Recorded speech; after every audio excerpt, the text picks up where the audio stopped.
House will be in order.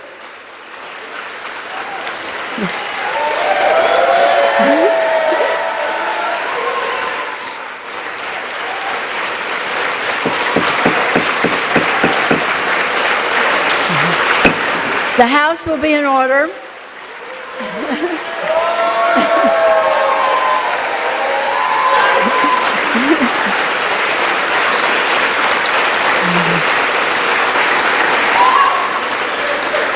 The prayer will be offered by our chaplain, Chaplain Kibben.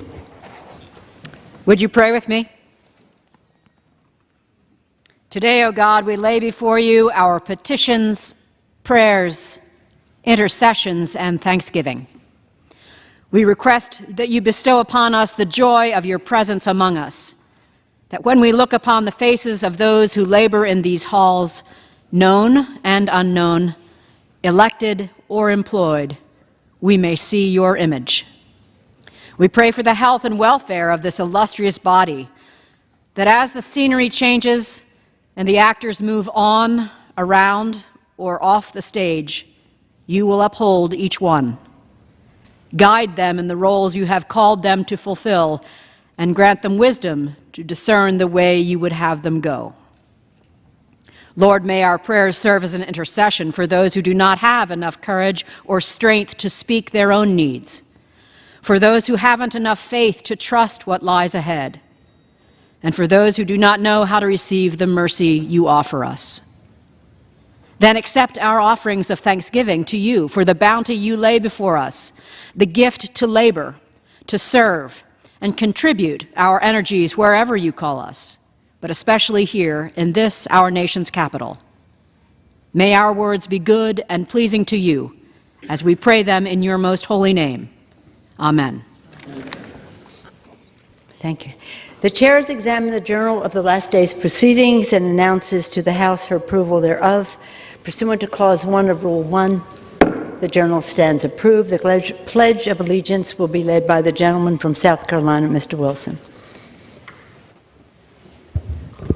Everyone, including our guests in the gallery, please join in. I pledge allegiance to the flag of the United States of America and to the republic for which it stands, one nation, under God, indivisible, with liberty and justice for all. The chair will entertain up to 15 requests for 1-minute speeches on each side of the aisle. For this, does the gentlewoman from New Hampshire seek recognition? Without objection, the gentlewoman is recognized for 1 minute. Madam Speaker, I rise today to celebrate the passage of the Speak Out Act. As the co-chair of the bipartisan task force to end sexual violence, I've seen how perpetrators of workplace sexual assault and harassment hide behind non-disclosure agreements to sweep their heinous conduct under the rug. Let's remember that the vast majority of assault and harassment in the workplace goes unreported, and most perpetrators are never held accountable. It takes tremendous courage for survivors to come forward. I am so proud that under the leadership of Speaker Nancy Pelosi, this House overwhelmingly passed the Speak Out Act yesterday, and we have sent this common sense bipartisan bill to the President's desk. Thank you, and I yield back the balance of my time. For what purpose does the gentleman from Pennsylvania seek recognition? Madam Speaker, requesting unanimous consent to address the House for 1 minute. Without objection, the gentleman is recognized for 1 minute. Thank you, Madam Speaker. Madam Speaker, I rise today to recognize November as National Career Development Month. As co-chair of the bipartisan House Career and Technical Education Caucus, I was proud to introduce the National Career Development Month resolution last week with my CTE caucus co-chair and good friend, Congressman Jim Langevin. National Career Development Month raises awareness of future career opportunities and development programs for all individuals. A highly skilled workforce is a business's #1 asset and provides a competitive edge. National Career Development Month also is a time to recognize the professionals who guide learners to become leaders of tomorrow. Throughout the month, schools and businesses will have the chance to showcase different career paths that align with various interests and skills. These opportunities will better prepare students as they begin to enter the workforce. As we continue through National Career Development Month, I'd like to encourage employers, students, and workers of all ages to take advantage of career development, putting them in the driver's seat of their career. Thank you, Madam Speaker, and I yield back the balance of my time. And for what purpose does the gentleman from California seek recognition? Madam Speaker, I ask unanimous consent to address the House for 1 minute and to revise and extend my remarks. Without objection, the gentleman is recognized for 1 minute. Madam Speaker, I rise today in honor of Transgender Awareness Week. Trans Americans made history this year by running and winning in more elections than ever before. Breakthrough representations in media have led to historic numbers of transgender and non-binary characters on screen. In many ways, transgender Americans are more visible than ever. And at the same time, the trans community has been forced to withstand severe attacks. From laws that would strip fundamental rights to dehumanizing vitriol deployed by elected officials and public figures. These attacks treat trans people as threats to society rather than neighbors, parents, children, friends, and loved ones. There are more than 2 million people in the United States that identify as transgender or non-binary. Trans Americans exist in all walks of life, all across the country. This Transgender Week, I call on my colleagues to turn awareness into action. And to the trans community, you have allies in Congress. And let it be known that there's been no greater friend of trans people in this country or LGBTQ people than Speaker Nancy Pelosi. And we will not cease to fight, to protect, and advocate for our transgender siblings, not just this week, but all year long. Gentleman's time has expired. For what purpose does the gentleman from South Carolina seek recognition? Madam Speaker, I ask unanimous consent to address the House for 1 minute, revive and extend my Without objection, the gentleman is recognized for 1 minute. Thank you, Madam Speaker. I am grateful to recognize the 2022 Army Congressional Fellow, Master Sergeant John Gardner, for his service to the 2nd District of South Carolina. His year-long service with the office is ending, and John will be missed. Not only has he been an indispensable coordinator and contributor to legislative goals, including the National Defense Authorization Act, but a valued team player. Including a combat tour on the front line of infantry medic in Iraq, John has held many leadership assignments throughout his 20-year decorated career in the Army, including most recently in the Defense Attaché Office of the American Embassy in Tashkent, Uzbekistan. John hails from Houston, Texas, has a master's degree from Colorado State, and holds 2 graduate degrees. His next assignment is in the Pentagon, where John will be a valued participant of Peace Through Strength. In conclusion, God bless our troops who successfully protected America for 20 years as the global war on terrorism continues, moving from the Afghanistan safe haven to America. Godspeed, Speaker Nancy Pelosi. For what purpose does the gentleman from Massachusetts seek recognition? Madam Speaker, I ask unanimous consent to address the House for 1 minute. Without objection, the gentleman is recognized for 1 minute. Madam Speaker, I rise today to discuss the urgent need to tackle the affordable housing crisis. The cost of housing is the single biggest challenge facing the Commonwealth of Massachusetts. Last week, I hosted an affordable housing conference in Attleboro with my friend and colleague Juana Matias, the HUD Regional Administrator for New England. We spoke with housing officials and developers across the district about the programs and funding available for affordable housing development. I reiterated my commitment to policies from zoning reform to LIHTC expansion to increase production of affordable housing. Expanding affordable housing is a multi-government effort that needs support on the federal, state, and local level. As the next Congress approaches, we must recommit ourselves to making housing more affordable for working families. I yield back. For what purpose does the gentlewoman from Iowa seek recognition? Madam Speaker, I seek unanimous consent to address the House for 1 minute. Without objection, the gentlewoman is recognized for 1 minute. Thank you, Madam Speaker. I rise today to recognize Christina Schauer, a veteran and nurse from Dubuque, Iowa, whose courage and dedication to serving others is unmatched. Christina served our country overseas as a combat medic in Iraq. Our veterans face immense challenges when returning home, and unfortunately our women veterans are often afraid to speak up about their experiences. They may feel invisible or that their service wasn't worthy, and as a result, they may be less likely to seek the care that they have earned. But Christina is working to right this wrong by sharing her own story.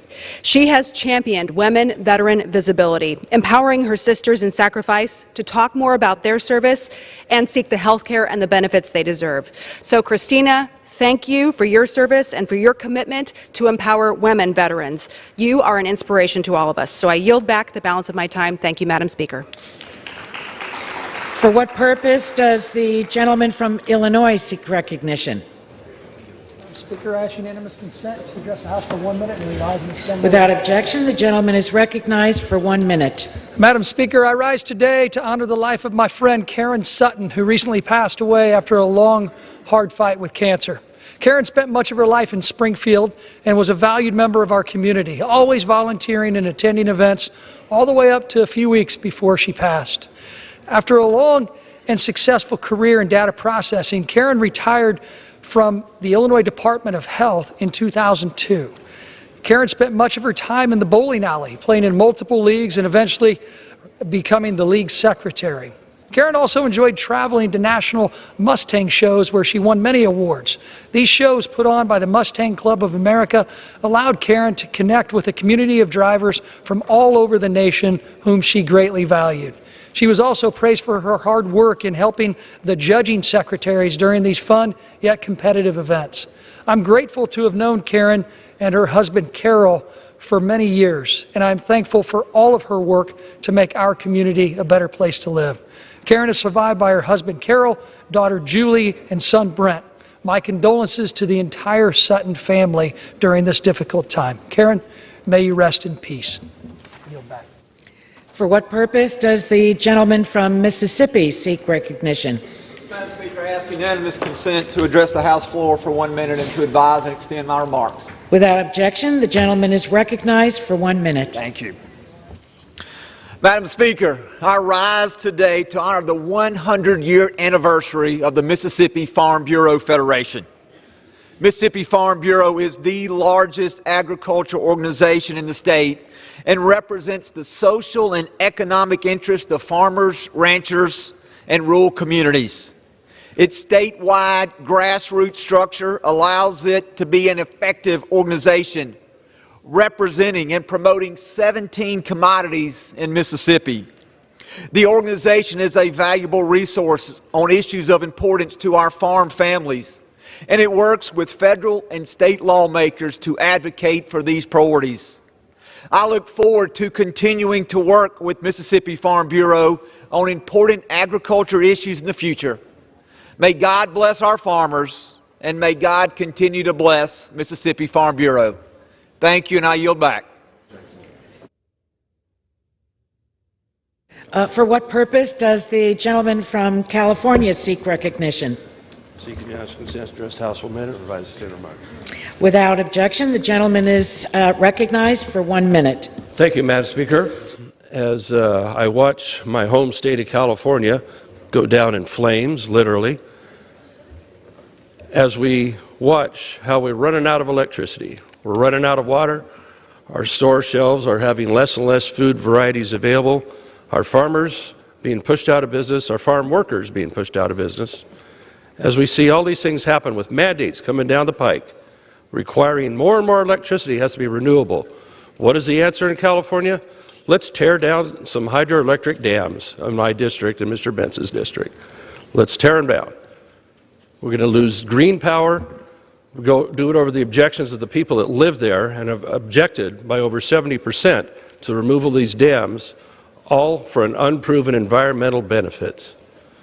So enjoy that even less electricity, enjoy even less food grown in my district and Mr. Bentz's district, enjoy even more of the crisis that is facing us in rural California, rural America, and in our store shelves and in our electrical wires, due to even more unfounded environmental rules being forced upon us to tear out perfectly good hydroelectric dams. Thanks one hell of a lot. For what purpose does the gentleman from gentlewoman from North Carolina seek recognition? I ask unanimous consent to address the House, Madam Speaker. Without objection, the gentlewoman is recognized for 1 minute. Thank you, Madam Speaker. Madam Speaker, I rise to recognize Randy Whittington, Gary Foster, Angela Rogers, and Joey Haney of the Retail Solutions Group in Wilkesboro, North Carolina. I was proud to join them recently at a ribbon-cutting ceremony for their 4th and largest warehouse. In the last few years, Retail Solutions Group has grown from fewer than 8 employees to now over 200. This is a magnificent accomplishment. Madam Speaker, North Carolina remains a hub for entrepreneurship and innovation, thanks to people such as Randy, Gary, Angela, and Joey.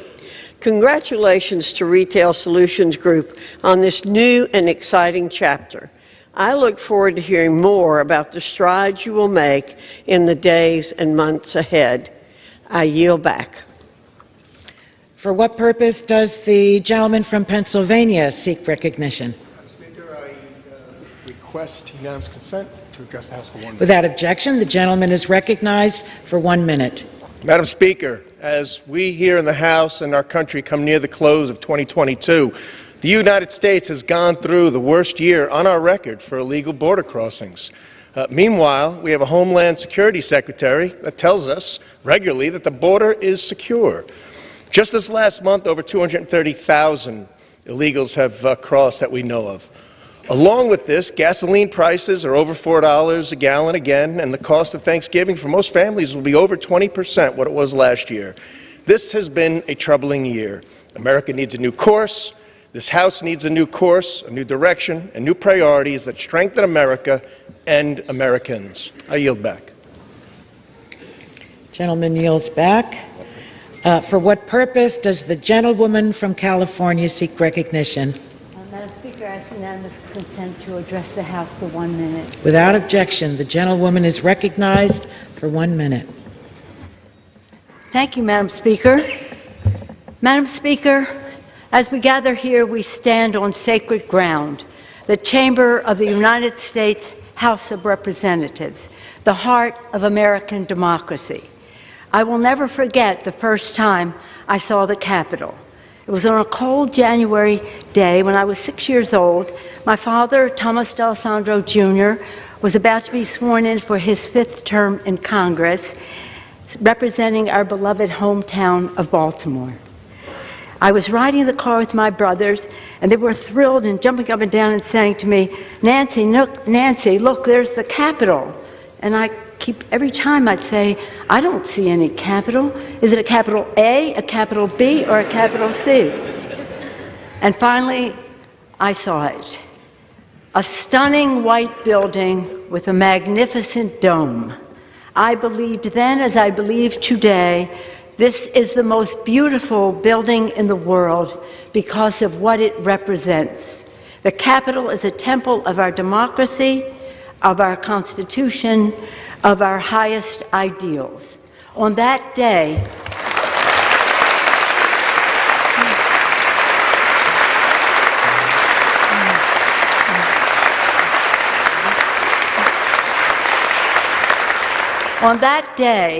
I stood with my father on this floor as he took a sacred oath to support and defend the Constitution of the United States against all enemies, foreign and domestic. All of us who have served in this House have taken the hallowed oath of office, and it is the oath that stitches us together in a long and storied heritage. Colleagues who served before us are all our colleagues. Colleagues like Abraham Lincoln, Daniel Webster, Shirley Chisholm, Patsy Mink, and our beloved John Lewis. Personally, it binds me as a colleague to my father, a proud New Deal congressman and one of the earliest Italian Americans to serve in the Congress. And this is an oath we are duty-bound to keep, and it links us with the highest aspirations of the ages. In this room, our colleagues across history have abolished slavery, granted women the right to vote, established Social Security and Medicare, offered a hand to the weak, care to the sick, education to the young, and hope to the many. Indeed, it is here under the gaze of our patriarch, George Washington, in the People's House, that we have done the people's work. My colleagues, I stand before you as Speaker of the House, as a wife, a mother, a grandmother, a devout Catholic, a proud Democrat, and a patriotic American, a citizen of the greatest republic in the history of the world.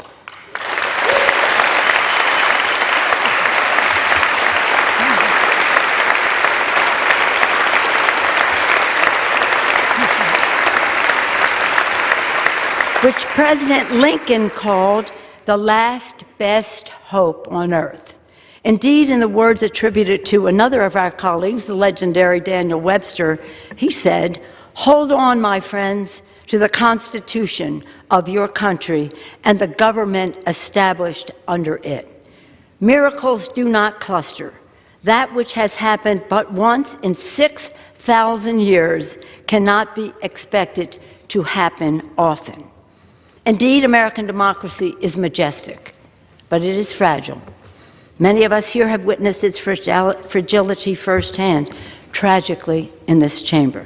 And so democracy must be forever defended from forces that wish it harm. Last week, the American people spoke, and their voices were raised in defense of liberty, of the rule of law, and of democracy itself.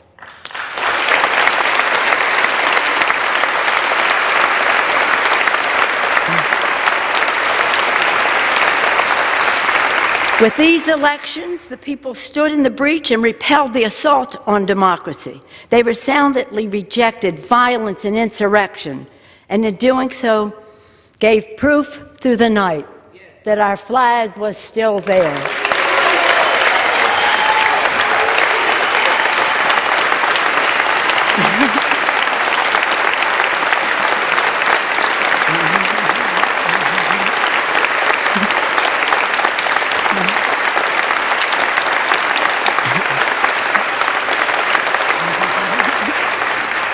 And now we owe to the American people our very best to deliver on their faith, to forever reach for the more perfect union, the glorious horizon that our founders promised. The questions before this Congress and in this moment are urgent. Questions about the ideals that this House is charged by the Constitution to preserve and protect. Establish justice, ensure domestic tranquility, provide for the common defense, promote the general welfare, and secure the blessings of liberty to ourselves and our posterity. Our posterity, our children. Babies born today will live into the next century, and our decisions will determine their future for generations to come. While we will have our disagreements on policy, we must remain fully committed to our shared fundamental mission, to hold strong to our most treasured democratic ideals, to cherish the spark of divinity in each and every one of us, and to always put our country first. In their infinite wisdom, our founders gave us their guidance, e pluribus unum. From many one. They could not have imagined how large our country would become or how different we would be from one another. But they knew we had to be united as one. We the people, one country, one destiny. It has been with great pride in my 35 years in the House I have seen this body grow more reflective of our great nation, our beautiful nation.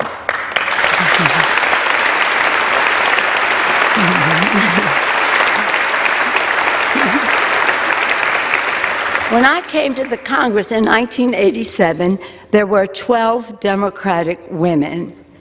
Now there are over 90, and we want more.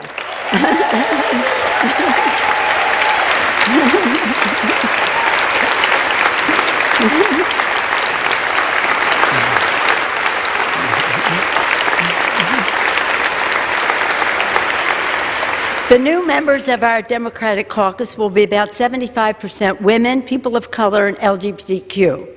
And we have brought more voices to the decision-making table. When I entered leadership, In 2002, there were 8 of us. Today, there are 17 members of the leadership. When I first came to the floor at 6 years old, never would I have thought that someday I would go from homemaker to House Speaker. In fact, I never...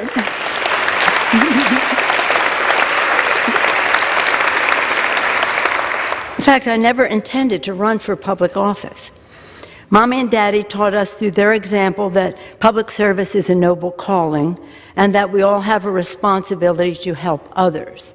In our family, my brother Tommy then became mayor of Baltimore also. But it's been my privilege to play a part in forging extraordinary progress for the American people. I have enjoyed working with 3 presidents, achieving historic investments in clean energy with President George Bush.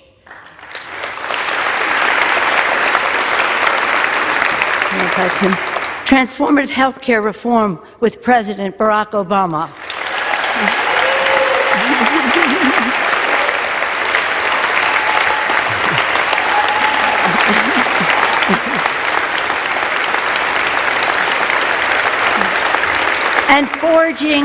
And forging the future, from infrastructure to healthcare to climate action with President Joe Biden.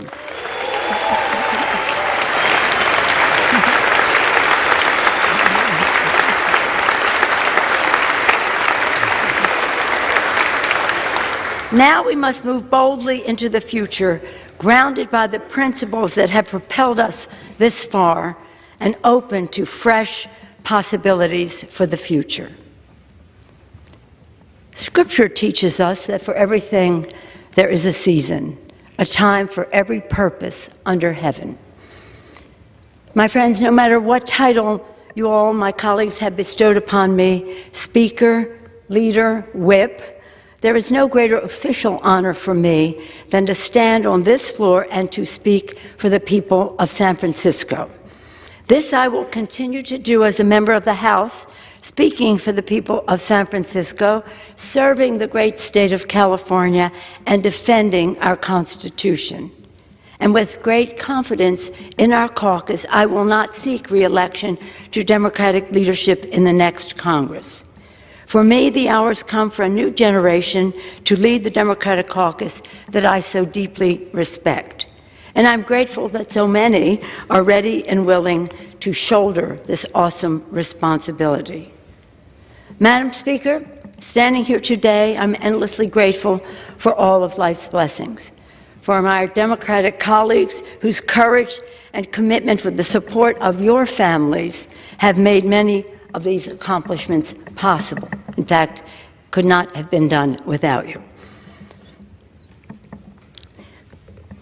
For my dear husband, Paul, who has been my beloved partner in life and my pillar of support, thank you. We're all grateful for all the prayers and well wishes as he continues his recovery. Thank you so much.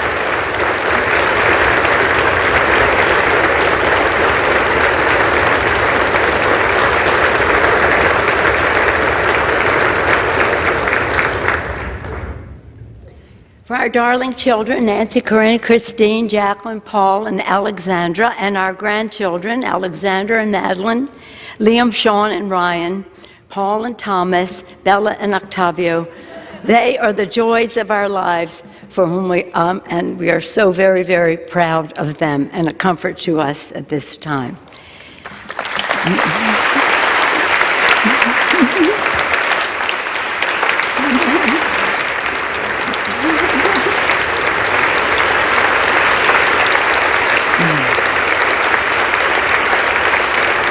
And for my brilliant, dedicated, and patriotic staff, under the leadership of Terry McCullough, working together, the finest group of public servants the House has ever known. Thank you all so much.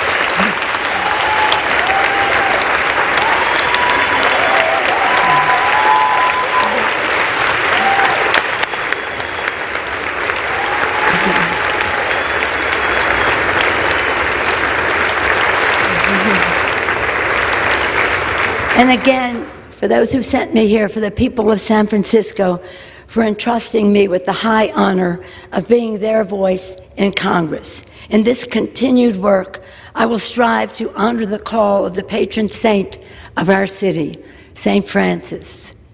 Lord, make me an instrument of thy peace.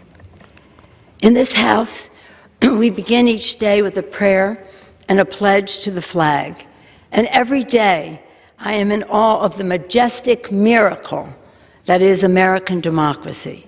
As we participate in a hallmark of our republic, the peaceful, orderly transition from one Congress to the next, let us consider the words of, again, President Lincoln, spoken during one of America's darkest hours.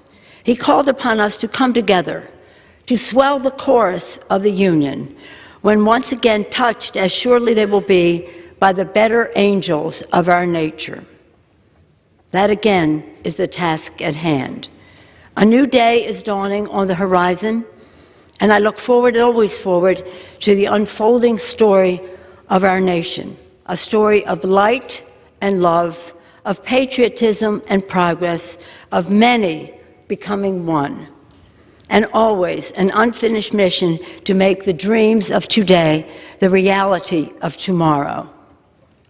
Thank you all. May God bless you and your families, and may God continue to bless our veterans and the United States of America. Thank you all so much.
I'm being told by the speaker.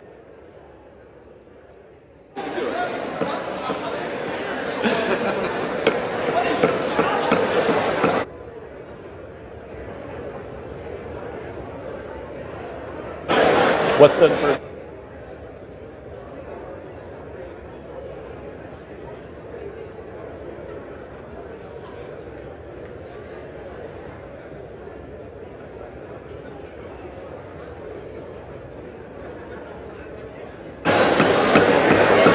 Might as well stop that. No one can hear that.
The House will be in order. The House will be in order.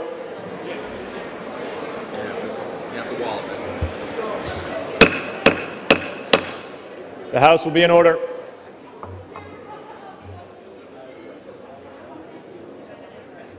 What am I down doing? Well, we're going to do some suspensions here, so I'll have scripts for you. We still got ways to go. The House will be in order.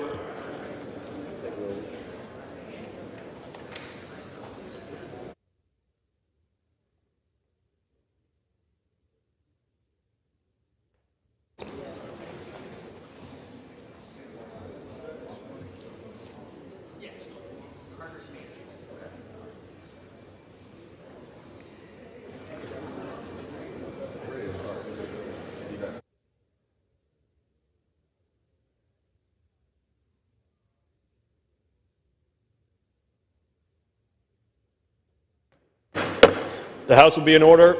Members can take their conversations off the floor. The House will be in order.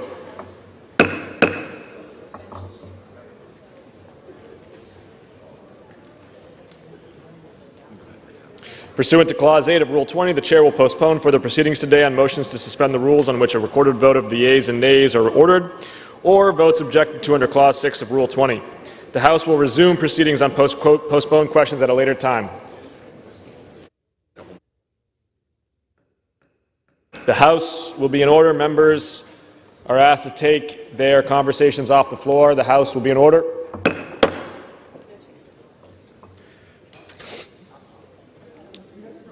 For what purpose does the gentleman from Louisiana seek recognition? Mr. Speaker, I move that the House suspend the rules and pass the bill S-3095 as amended. 3092 as amended. The clerk will report the title of the bill.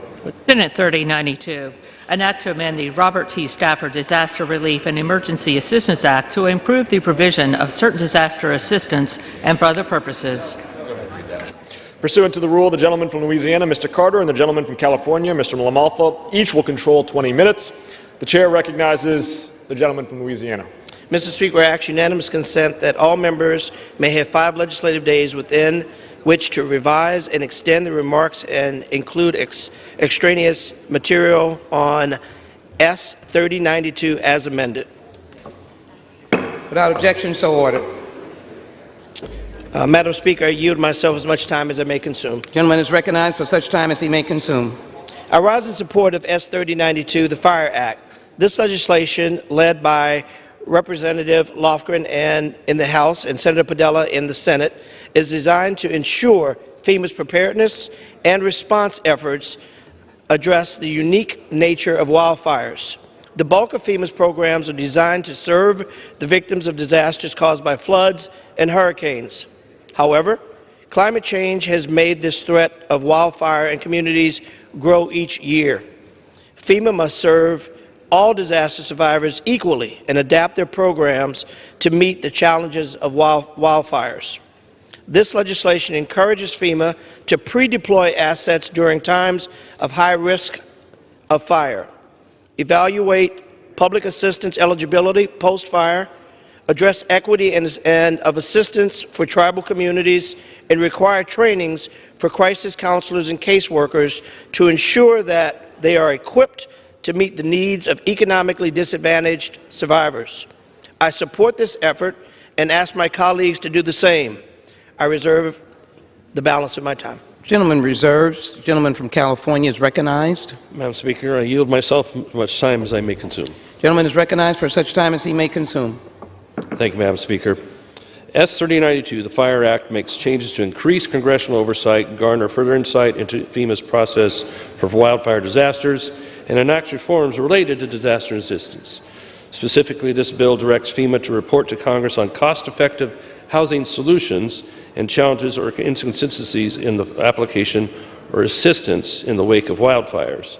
The Fire Act also takes the first steps to improve the use of forecasts and weather alerts, such as red flag warnings, within the disaster declaration process, so FEMA can better be prepared earlier to provide wildfire assistance. Lastly, this bill engages the GAO to investigate gaps in FEMA's current wildfire policies and recommend ways to streamline the distribution of assistance to our constituents and the state and local governments facing these fires head-on. I'm glad to be able to work with Senator Padilla and my colleague Zoe Lofgren on this, as California has suffered so much, as the West has the West, with wildfire, including a 1 million-acre fire in my own district last year, and repeated wildfire that has affected so many and displaced so many. So I also want to say that working with FEMA has worked well, but we do need to continue to improve the process, as FEMA has primarily, up until the advent of such large fires, dealt mostly with hurricanes and floods of that nature. So we've all had to adapt until we can actually get better forest management and other tools that will help us prevent fire. And so engaging FEMA, we appreciate them, and we just want to work to have an even better process. So I will reserve the balance of my time. Gentleman reserves the balance of his time. Gentleman from Louisiana is recognized. Madam Speaker, I wish to yield 4 minutes to the illustrious representative from California, Representative Lofgren, the author of this outstanding piece of legislation. Gentlewoman from California is recognized for 4 minutes. Thank you, Madam Speaker. It's no secret that our country is facing increasingly devastating disasters, including wildfires. In my own home district, the SCU Lightning Complex fires of 2020 burned nearly 400,000 acres over 46 days across 5 counties, destroying more than 2,000 structures and damaging others. That was the 4th largest wildfire in recorded California modern history. Now, as chair of the California Democratic Congressional Delegation, I hear about fires like this almost year-round from my colleagues, but it's not just a western United States problem. Fire risk areas are growing exponentially to threaten new districts and new states every year. And fires don't rage only in Democratic districts. This calamity knows no political divide. As wildfires continue to worsen, our government has not acted with enough urgency. It's clear that Congress needs to pass legislation to better prevent and respond to wildfires. Last month, I joined state and local officials to specifically discuss this policy, and the operational gaps and the systems that we have in place obviously don't work as well as they should. FEMA's current statutory authorities and operational practices limit our ability to prepare for and recover from wildfires, and that's why all the California firefighters, chiefs, and leaders I met with support the FEMA Improvement, Reform, and Efficiency, or FIRE Act. We know that wildfires present a unique and increasing danger, and we also know that policies written with hurricanes, floods, and tornadoes in mind don't always translate well. The FIRE Act would direct FEMA to create a process that uses red flag warnings we're all too familiar with to take pre-disaster measures and pre-deploy resources, to take disaster-specific damages into account during recovery and the like. It's common sense legislation. I encourage my colleagues to support it.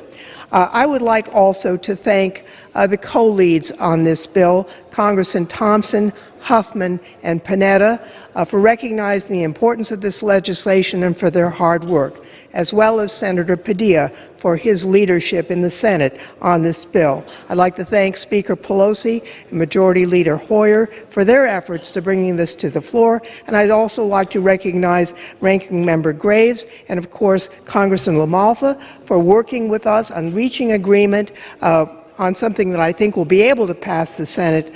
This is a good bill. It will improve our response, and I hope we get overwhelming support here today. And I thank you, Madam Speaker, and yield the balance of my time back. Gentleman from Louisiana reserves. Gentleman from California is recognized. I reserve. Gentleman from California reserved. Gentleman from Louisiana is recognized. No more speakers, Madam Chair. We prepare to close. Gentleman from Louisiana reserved. Gentleman from California. Madam Speaker, I am prepared to close. Gentleman from California is recognized for such time as he may consume. So, in closing, the FIRE Act does increase oversight related to wildfire assistance and requires FEMA to report information to Congress so we could continue working in Transportation Committee, on the floor, and across the aisle to improve and streamline the disaster assistance process. Again, we appreciate FEMA's efforts on all disasters around the country. We're just looking for a way to streamline and become even more efficient with that. So, Madam Speaker, I urge support. I appreciate my colleagues, Lofgren, my colleague from Louisiana, and Senator Padilla for the effort here today and building up to this. So I yield back the balance of my time. Gentleman yields back the balance of his time. All time is ready to hear the gentleman from Louisiana, and the gentleman from Louisiana is recognized for such time as he may consume. Madam Speaker, in closing,